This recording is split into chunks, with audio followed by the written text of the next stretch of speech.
Seva, organisme missionnaire protestant, fête aujourd'hui ses 40 ans. Créée en 1971, à la suite de l'indépendance de certains pays du Sud, elle répond à une évolution dans les rapports entre les églises.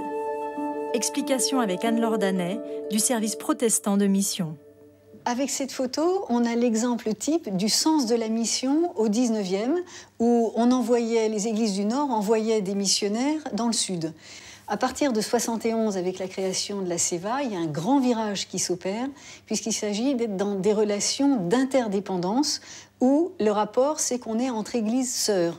Là, il s'agit plutôt de s'entraider et de partager toutes nos ressources, qu'elles soient dans le domaine théologique, matériel, humain.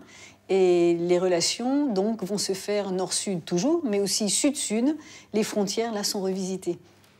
La Seva regroupe aujourd'hui 37 églises protestantes réparties dans 24 pays. Pour fêter ses 40 ans, une équipe s'est constituée avec des délégués venus d'Afrique, d'Europe et de Polynésie. Ils sont partis à la rencontre des églises françaises et se retrouvent aujourd'hui autour d'une table pour un premier bilan. Comment est-ce que vous vivez ces questions interculturelles? Alors, justement, ce partage où différentes cultures se retrouvent. La mission, c'est un processus. Au fur et à mesure qu'on avance dans les discussions, dans les rapprochements, on amène les gens à changer de regard, à changer de mentalité. Parce qu'il faudrait, de temps en temps, il y a des réunions entre leaders religieux pour trouver des solutions, comment vivre ensemble. Bon, ça va arriver, mais c'est pas tout de suite. Des programmes d'échange ont été mis en place. Ce sont aujourd'hui 13 personnes envoyées dans différents pays.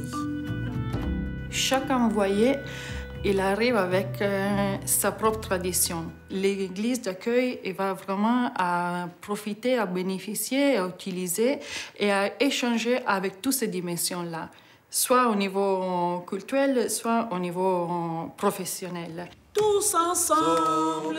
Retrouvons maintenant la délégation pour un culte spécial 40 ans de la Seva au Temple des Batignolles à Paris.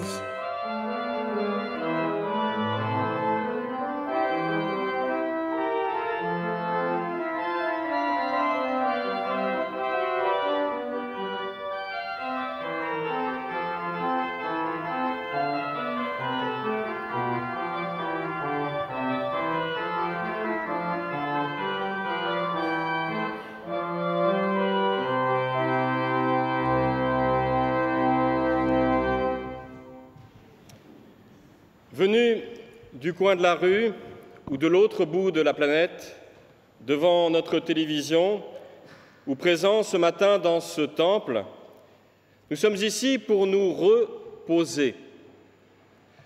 Entrer dans un culte, c'est mettre de côté les fardeaux de sa vie pour se recentrer sur notre intériorité. Qu'est-ce qui nous fait vivre? Entrer dans un culte, c'est s'ouvrir à une présence, à celle de Dieu dont nous discernons les traces, mais aussi à celle de nos frères et sœurs en humanité. Nous célébrons aujourd'hui les 40 ans de la Seva qui rassemble des églises protestantes du monde entier. Au-delà de nos frontières intérieures ou géographiques, nous prenons la mesure de cette immense fraternité qui nous ouvre à la diversité. Je vous invite à la prière.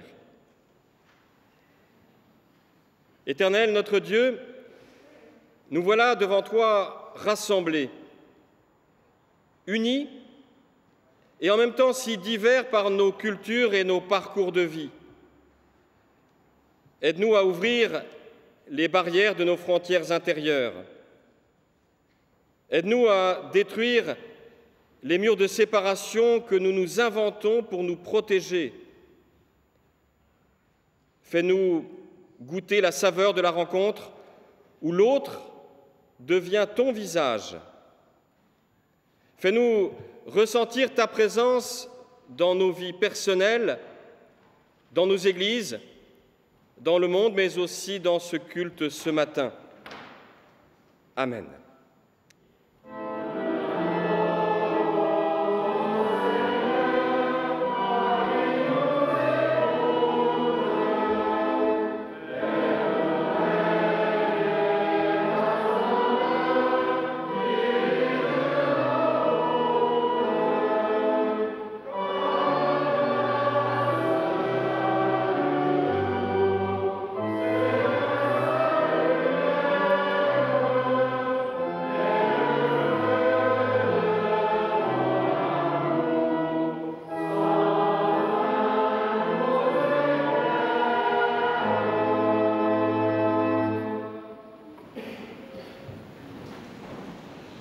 Nous entrons dans la louange avec le psaume 138.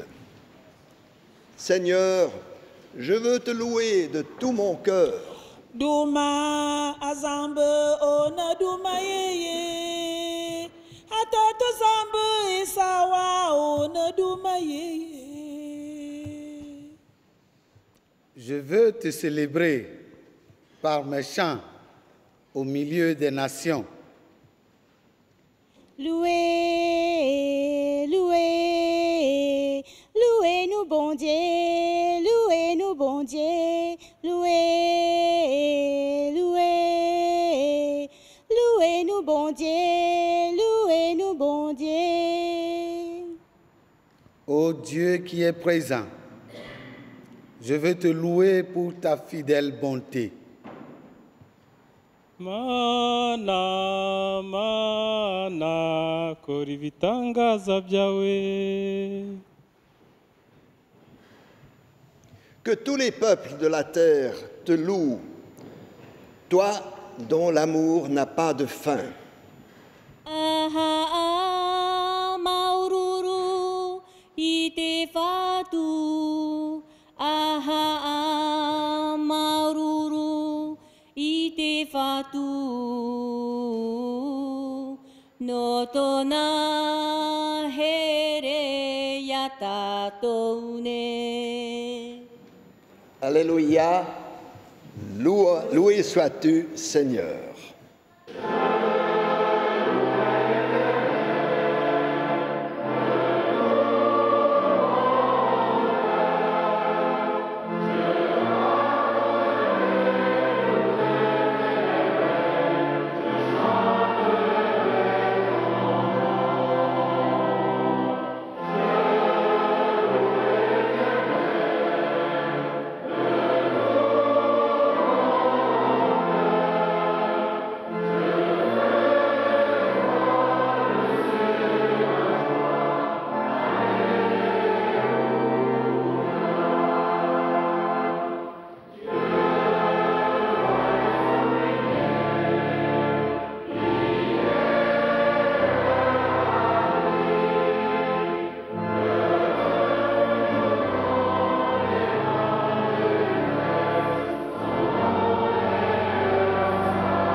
Je vous invite à vous asseoir. La diversité, c'est aussi la diversité des générations. Et je vais inviter les enfants de l'école biblique et les enfants présents dans ce temple qui peuvent rejoindre aussi la mini-église à rejoindre chacun leurs activités pendant que nous continuerons ce culte.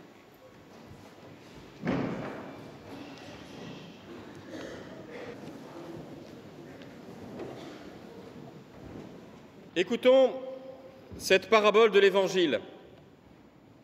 Un jour, un homme s'en alla dans son champ pour semer. Or, tandis qu'il lançait la semence, une partie des grains tomba le long du chemin. Les oiseaux vinrent et les mangèrent. Une autre partie tomba sur un sol pierreux où il y avait peu de terre. Les grains poussèrent aussitôt parce que la couche de terre n'était pas profonde.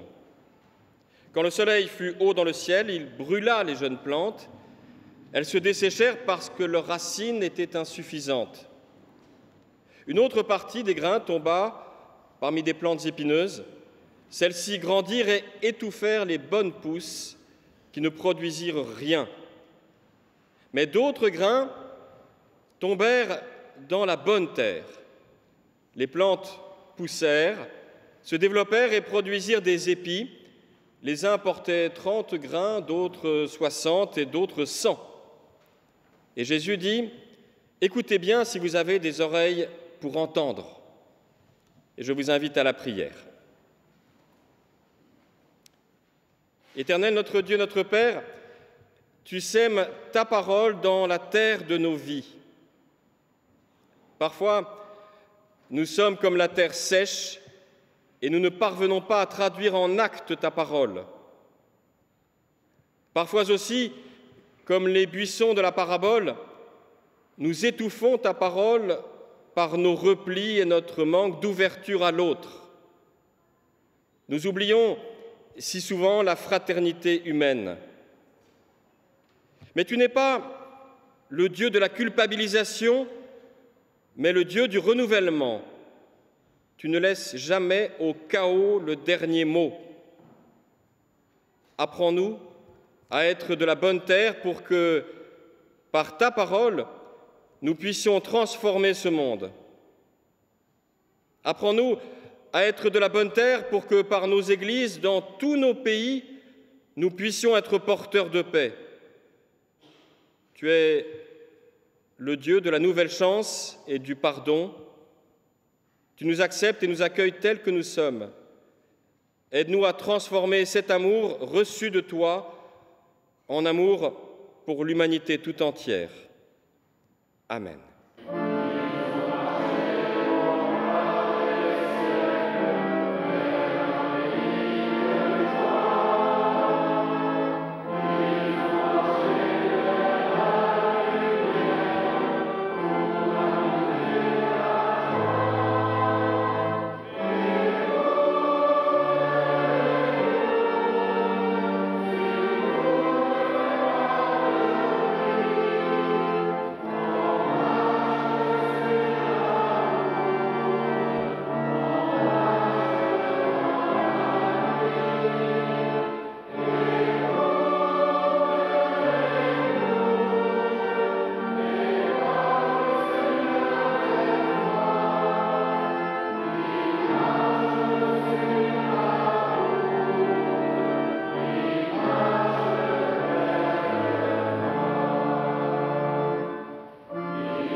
Veuillez vous asseoir.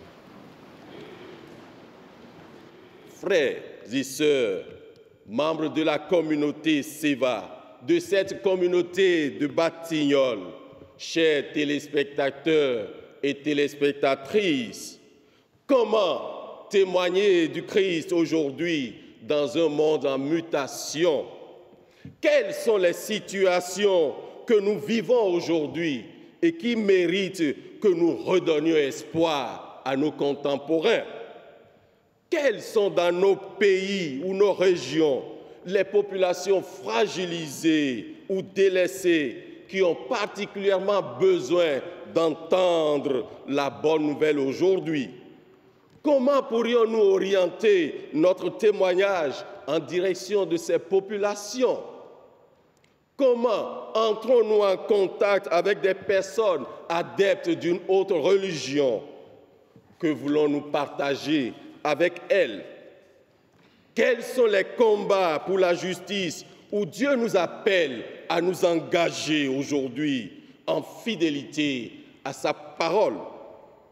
Quelles mesures de sauvegarde de la création appellent notre engagement dans le contexte où nous vivons comme au plan international? Comment pouvons-nous faire grandir l'unité et la collaboration entre les églises dans nos pays et entre les églises de la Seva? Comment saisir le pouvoir dans nos églises? La gestion de l'autorité est-elle conforme à l'Évangile? Voilà autant de questions et bien d'autres qui nous interpellent et méritent des réponses de la part des églises et des chrétiens que nous sommes. La mondialisation, les questions de droit de la personne humaine, l'exclusion, les idéologies politiques, les mouvements fondamentalistes, les programmes des médias, les maladies, l'insécurité. Il est temps d'affirmer la primauté du spirituel sur l'économique. Il est temps de promouvoir la vie contre l'esprit d'inégalité et de domination. Face aux violences des droits de la personne humaine, les églises et les institutions de formation théologique doivent prendre une part active dans la lutte contre tout ce qui avilit l'être humain et être des actrices pour la promotion de la cohésion sociale, de la paix, de la justice et de l'amour. Dieu a créé les humains libres et c'est un Dieu libérateur car après 400 ans d'esclavage, il dit au Pharaon, « Laisse aller mon peuple ». Nous devons dire à certains de nos dirigeants politiques et ecclésiastiques obsédés par le pouvoir, laissez aller nos peuples. La démocratie que l'on veut instaurer doit avoir pour objectif le renforcement des systèmes de vie communautaires et l'invention des systèmes pour s'unir davantage, pour partager et pour vivre ensemble dans l'harmonie. L'Église est une communauté de frères et sœurs, de riches et de pauvres, de malades et de bien portants. C'est une communauté de solidarité où les uns sont supportés et soutenus par les autres et où les uns partagent les joies et les peines des autres. Le prophète Jérémie disait aux enfants d'Israël déportés, « Recherchez la paix de la ville où vous êtes déportés et priez l'Éternel en sa faveur, parce que votre bonheur ou votre paix dépend de son bonheur ou de sa paix. » Jérémie 29, verset 7. Les situations de violence morale, physique, intellectuelle, violence volontaire ou involontaire interpellent l'Église de Jésus-Christ aujourd'hui. Ces situations détruisent non seulement l'être humain, mais aussi les valeurs traditionnelles. Les guerres, la violation des droits de l'être humain, les foyers de tension, la confiscation de la liberté sont des facteurs favorisant l'insécurité. Face donc aux différents défis, l'Église est appelée à un grand effort de témoignage et d'authenticité chrétienne. Aujourd'hui, il y a beaucoup de discours, beaucoup d'écrits. Nous sommes abreuvés de paroles totalement déconnectées des réalités. Et il y a une certaine cacophonie même au niveau des églises, ce qui fait perdre au message chrétien sa crédibilité. Ce qui manque, c'est la force et la crédibilité pour annoncer le Christ crucifié et ressuscité, afin que la bonne nouvelle de la victoire, de la vie sur la mort, devienne une réalité dans nos situations. Le slogan de cette célébration du 40e anniversaire de la Séva est « Séva, va avec les forces que tu as ». Face aux différentes situations de désespoir auxquelles nous faisons face aujourd'hui, Dieu nous donne des forces aussi bien matérielles, humaines, financières que spirituelles. Allons et travaillons avec ces forces. Il nous faut, avec les forces que le Seigneur nous donne, aller à la rencontre de nos voisins, c'est-à-dire de ceux et celles qui nous entourent, croyants autres, malades, migrants, appauvris. Frères, sœurs, Église d'Afrique, Église d'Europe, Église du Pacifique, Église d'Amérique, Église d'Asie, communauté de Batignolles, communauté Seva, va avec les forces que le Seigneur te donne. Amen.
Unissons-nous dans la prière. Notre Père, c'est ensemble que nous nous mettons devant toi, parce que tu es accessible, parce que tu nous entends. Ainsi, nous pouvons te dire tout ce qui nous habite, tout ce qui nous préoccupe. Nous venons des quatre coins du monde, formant une communauté d'églises. Nos voix, nos pensées, nos cœurs s'unissent pour te prier, pour cette assemblée, pour les églises membres de la Seva ici en France, pour les églises auxquelles nous appartenons, pour le témoignage de la Seva dans nos pays d'origine, que sont le Gabon, le Bénin, le Rwanda, la Suisse, la Polynésie, l'île Maurice. Nous te prions, Seigneur, pour le Gabon, que nous remettons entre tes mains, que son peuple ait la crainte de l'Éternel, que l'Église évangélique du Gabon, membre de la Seva, vive pleinement son unité et qu'elle soit un instrument au service de l'ouverture, au partage et au témoignage. Que ces mots ne soient pas comme des mots vains, mais qu'on les vive dans notre diversité culturelle. Nous te prions, Seigneur, pour le Bénin, pour le travail de ces églises, pour la formation théologique à tous les niveaux, pour le témoignage qu'elles rendent dans la société, pour la réconciliation de l'Église protestante méthodiste du Bénin, pour tous les dirigeants de cette Église et du pays, Seigneur, exauce. Nous te prions, Seigneur, pour l'Église du Rwanda. Nous nous unissons à nos frères et sœurs rwandais qui cheminent vers l'unité et la réconciliation. Et nous te supplions de bénir les relations diplomatiques rétablies entre le Rwanda et la France. Nous te prions, Seigneur, pour l'île Maurice. Nous te présentons ce pays avec ses difficultés économiques. Que le gouvernement puisse combattre la corruption, le chômage, car il y a beaucoup de pertes d'emplois. Nous prions aussi pour les travailleurs sociaux dans leur combat pour la société. Et surtout, que disparaissent les fléaux qui nous entourent, la drogue, la prostitution, l'Occident. Nous te prions, Seigneur, pour la Polynésie française. nous te demandons que la vie politique cesse de mener ce pays à la perte. Prends ce peuple par la main comme un signe de vie menant à une meilleure condition. Que des emplois puissent être créés afin que tout le monde se réjouisse pleinement de ta bonté avec la joie de vivre et que la vie spirituelle soit vraiment primordiale pour mener ce pays dans la fraternité et dans l'égalité. Nous te prions, Seigneur, pour la Suisse, traditionnellement terre d'accueil, qui se ferme progressivement et rejette ceux venus d'ailleurs. Donne au peuple la sagesse de choisir l'ouverture et aux élus le sens de la responsabilité. Qu'ils appliquent la Constitution, qui rappelle, entre autres, dans le préambule, l'ouverture au monde et à la solidarité, et que la force de l'État se mesure aux soins qu'il prend du faible. À tes pieds, Seigneur, nous déposons nos prières et te demandons de les recevoir. Au nom de ton Fils, bien-aimé, Jésus-Christ, notre Sauveur. Amen.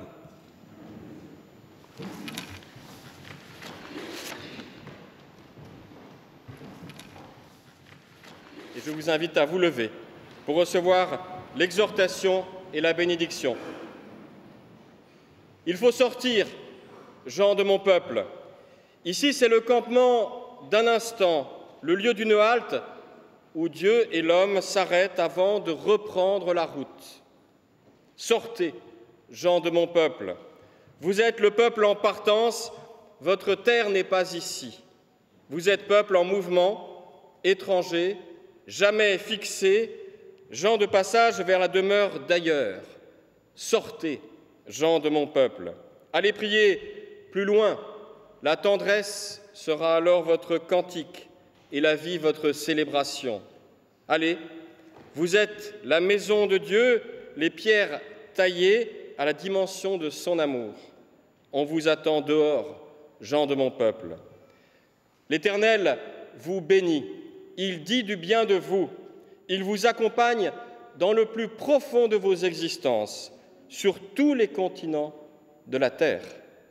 Amen.